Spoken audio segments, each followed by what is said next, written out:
ఐక్యత పోరాడదాం మెరుగైన వేతనాల కోసం వద్దులాలి కార్మిక సంఘాల ఐక్యత వద్దులాలి లారీ కార్మికుల ఐక్యత వద్దులాలి కార్మిక సంఘాల ఐక్యత నశించాలి కార్మికుల పట్ల యజమానుల వైఖరి పోరాడదాం మెరుగైన వేతనాల కోసం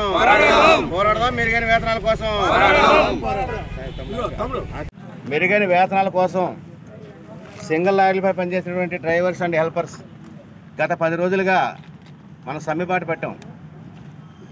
అంటే క్వారీ అండ్ క్రష్ యజమానులు 3400 పెంచుతూ వేతన ఒప్పందం చేశారు. అదే బేస్ మీద సింగిల్ వాండర్లు మనం అగ్రిమెంట్ కోసం అడిగితే మొదట క్రషర్ వాండర్లు అగ్రిమెంట్ అయిన తర్వాత చేద్దామన్నారు. తర్వాతసారి క్రషర్ వాండర్లు అగ్రిమెంట్ అయిన తర్వాత మేము రూపాయి కూడా పెంచడం, మేము అగ్రిమెంట్ చెయ్యం అని చెప్పి చాలా క్లియర్గా మొండిగా కార్మికుల పట్ల చాలా నిరంకుశ ధోరణి వాళ్ళు అవలంబిస్తున్నారు.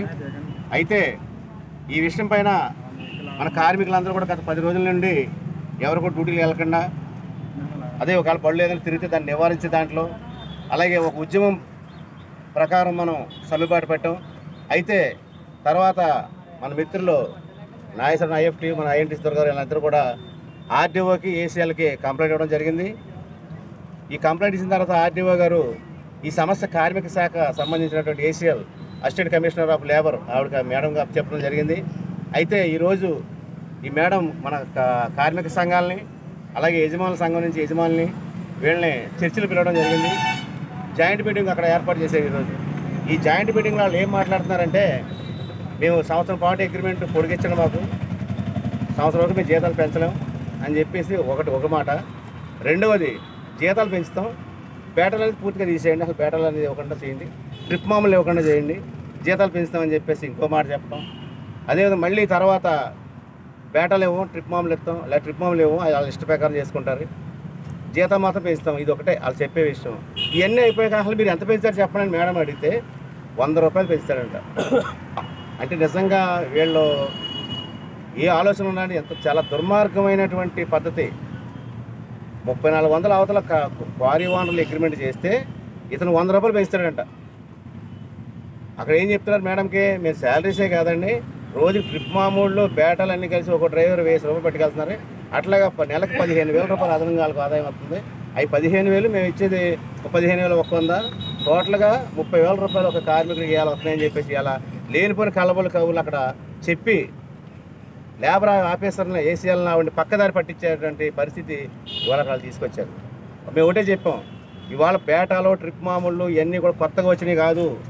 క్వారీ ఇండస్ట్రీ ఏర్పడినప్పటి నుంచి అగ్రిమెంట్లు వచ్చినప్పటి నుంచి అప్పటి నుంచి కూడా పేటాలో జీతాలు ట్రిప్ మామూలు అనేది ఎప్పుడు కూడా నిరంతరం నడుస్తుంది. ట్రిప్ మామూలు అగ్రిమెంట్లో రాయనప్పటికీ డ్రైవర్లు ఓనర్లను అండర్స్టాండింగ్ మీద ట్రిప్ 100-200 అనేది కామన్గా ఒక్కోసారి పార్టీలు ఇస్తారు, ఒకసారి ఓనర్లు ఇస్తారు. పార్టీ ఇవ్వకపోతే ఓనర్ ఇస్తారు, లేదా పార్టీ ఇస్తే ఓనర్ కట్ చేస్తారు. ఇవన్నీ జరుగుతున్నాయి. అవి ట్రిప్ మామూలు అనేది యాదృశ్యంగా జరిగిపోతుంది. వీళ్ళు కొత్తగా ఏంటంటే బేటాలు ఇవన్నీ పెట్టి మొత్తంగా ఒక డ్రైవర్ 30,000 రూపాయలు నెలకి ఇన్కమ్ అవుతుందని చెప్పేసి ఒక పక్కదారి పట్టించి ఒక తప్పుడు సంకేతాన్ని తీసుకెళ్లేళ్ళు మనల్ని మాయ చేసే ప్రయత్నం చేశారు. మీకు ఖచ్చితంగా చాలా స్పష్టంగా చెప్పాం, 3 దశాబ్దాల నుంచి జరుగుతున్నటువంటి యాత్ర ఒప్పందాల్లో క్వారీ లారీలు కావచ్చు, మిషన్ ఆపరేటర్లు కావచ్చు, క్రషర్ వాళ్ళు కావచ్చు, ప్రతి ఒక్కరికి అగ్రిమెంట్లు ఉన్నాయి. ప్రతి 3 సంవత్సరాలకి అగ్రిమెంట్ తీసుకొచ్చినాయి కాదు. మేము ఫైనల్ ఒకటే చెప్తున్నాం, మా పాత అగ్రిమెంట్ ఏదైతే ఉందో దాన్ని బేస్ చేసుకుని ఆ రేషియోలో మాకు అగ్రిమెంట్ చర్చలు జరిపి చేస్తే చెయ్యండి, లేకపోతే లేదంటే మీరు ఎంత పెంచగలరు 100 రూపాయలు పెంచుతాడంట.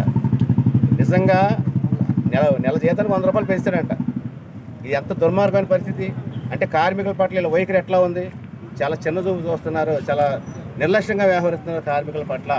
మన శ్రమతో బతికి మన రక్తంతో వాళ్ళ లారీలు తిప్పుకొని ఇవాళ వాళ్ళకు మేడలకు వేసే కారులో తిరుగుతూ ఒక పక్కన మనకి ఈ రకమైన పరిస్థితి తీసుకొచ్చారు. కాబట్టి ఇప్పటికైనా సరే మనం కార్మికులందరూ ఐక్యంగా ఉండి, మరి 3 యూనియన్ల ఆధ్వర్యంలో జరుగుతుంది కాబట్టి అందరూ కార్మికులందరూ ఐక్యంగా ఉండి ఈ రోజున పరిస్థితి ఎట్లా ఉందని ఓనరా మనం తేల్చుకునే పరిస్థితి వచ్చింది.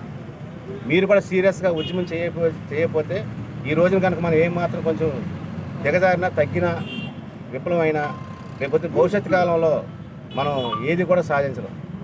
కాబట్టి మన వేతన ఒప్పందాన్ని సాధించే వరకు మనం జరిపే పోరాటంలో ప్రతి కార్మికులందరూ కూడా మన బాధ్యత అని చెప్పేసి పాల్గొని ఈ ఉద్యమాన్ని ఇంకో బలోపేతం. సమస్య లేని ఇల్లు ఉండదు, పరిష్కారం లేని సమస్య ఉండదు. బంధాలు గొప్పవి, బాధలు చిన్నవి.